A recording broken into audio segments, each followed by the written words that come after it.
pensar em construir uma casa?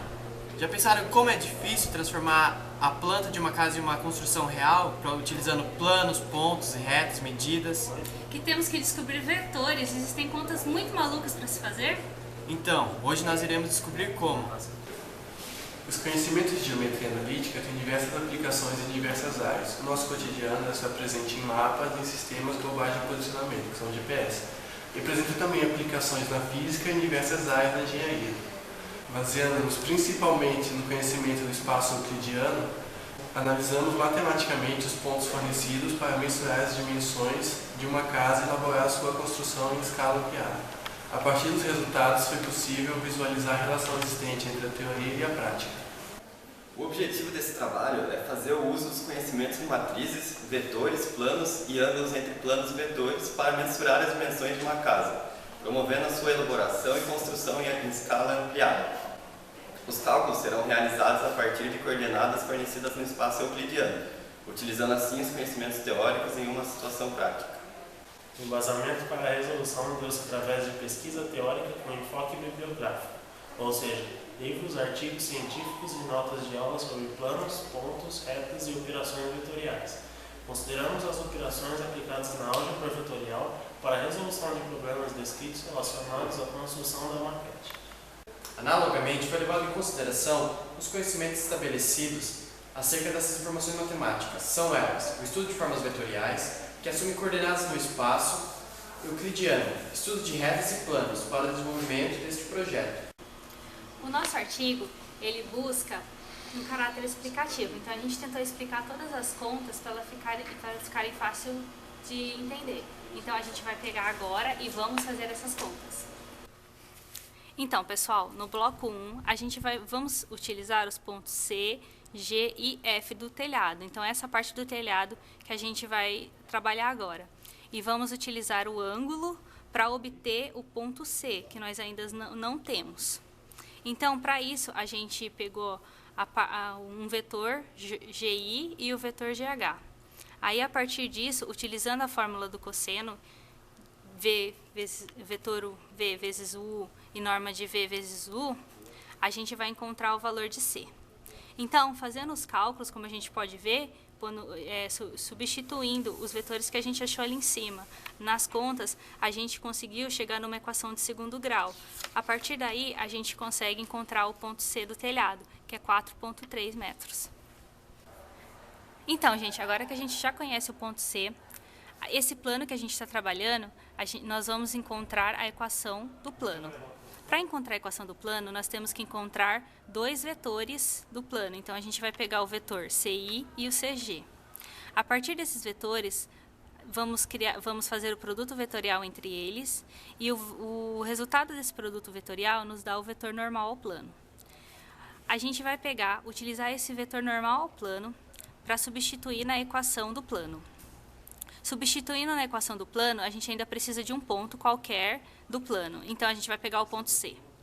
Pegamos o ponto C e substituímos, assim nós temos a equação do plano, representada aqui.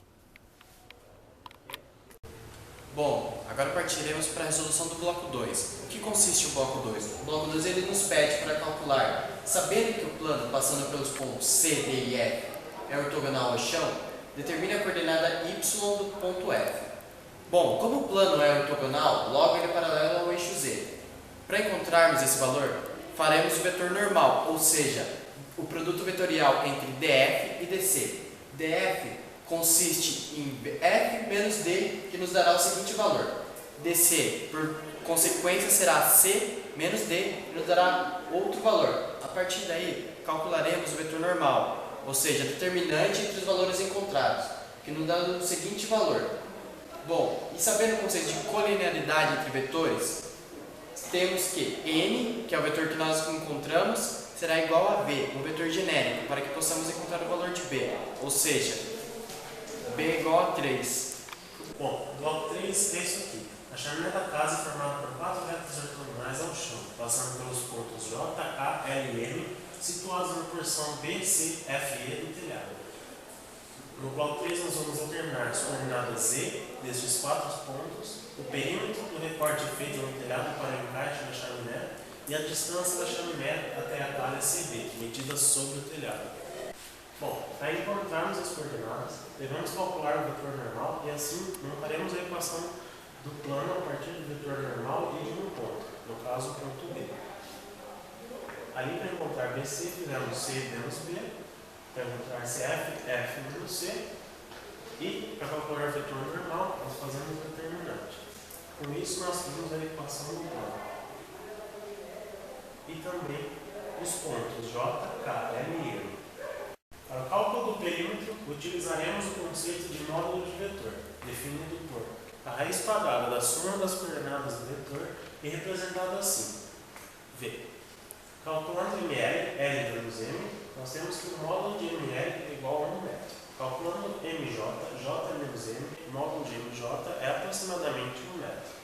Sabendo que os módulos dos vetores são iguais, conclui-se que o perímetro da chaminé é de aproximadamente 4 metros.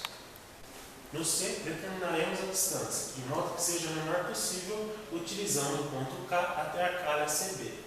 A fórmula da distância, D, é igual ao módulo do produto vetorial de V por P1 e P2 dividido pelo módulo de V.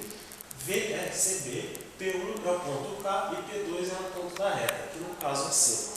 Então, no caso, a distância daria 2,28.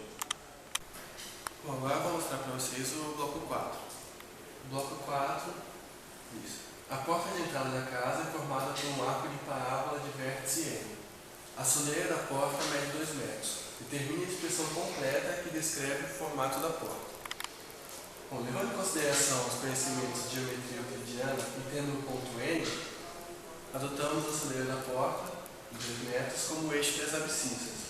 E os pontos que correspondem ao início e fim da porta são x1 e x2, sendo 2,3 a altura da parábola.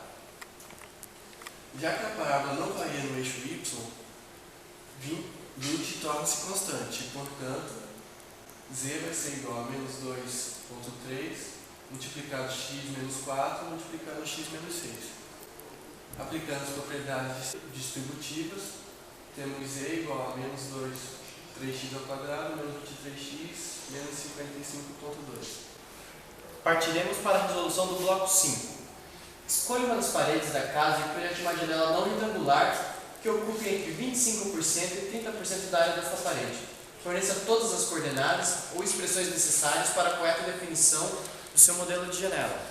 Bom, a parede PC foi escolhida para projetar a janela, pois a área da mesma é menor do que as demais paredes e relativamente mais simples de calcular, a partir do modelo de base vezes a altura de um sólido retangular. Partindo desse pressuposto, os cálculos resultaram numa área de 14,25 metros quadrados.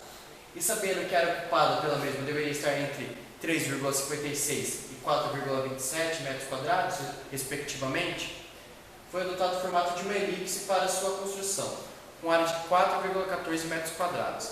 Sabendo que a área da elipse é π vezes a vezes b, sendo que π 3,14, a 1,75 metros e b 0,75 metros, o cálculo se deu através desses valores. Bom, agora vamos para a resolução do sexto e último bloco, que deu-se através da construção de uma maquete e da resposta a essas duas questões. A primeira é: compare a medida do ângulo do bloco 1 com o mesmo ângulo real na sua maquete. As medidas conferem e justifiquem. A segunda é: compare o perímetro do recorte da chaminé obtido no bloco 3. As medidas conferem e justifiquem também. Bom, através de cálculos empíricos, ou seja, cálculos que tiveram como objetivo investigar a validade dos modelos teóricos dos sistemas reais e analisar a utilidade e desempenho das soluções teóricas, para que assim pudéssemos reportar as aplicações dos resultados de pesquisa teórica em processos reais. Esse processo axiomático comprovou a veracidade e a validade entre os valores encontrados na teoria e na prática. Podemos dizer a partir disso que as medidas conferem tanto no ângulo quanto no perímetro da chaminé, respeitando as devidas escalas de proporção. Bom, depois de todo o processo de desenvolvimento, agora nós vamos para as considerações finais. Para desenvolver esse trabalho, foram necessários todos os nossos conhecimentos de geometria analítica que foram adquiridos durante as aulas no semestre. Utilizar os conceitos de vetores, retas, pontos, planos, matrizes e distâncias englobados pela matéria para uma solução prática. Mais do que apenas aplicar o conhecimento, foi necessário ampliá-lo, pois para o desenvolvimento foi necessário um maior aprofundamento do tema. Verificamos como a geometria analítica pode ser usada em problemas práticos, em situações um pouco mais complexas que as apresentadas em aula. Pôde-se comprovar na prática aquilo que a teoria diz, mesmo que através de um trabalho relativamente simples, se for comparado com uma casa real ou outras estruturas mais complexas. Porém, o conceito é o mesmo, seja para uma simples maquete ou um edifício, e também para outras situações diversas. O dimensionamento de uma casa é apenas uma das inúmeras possibilidades.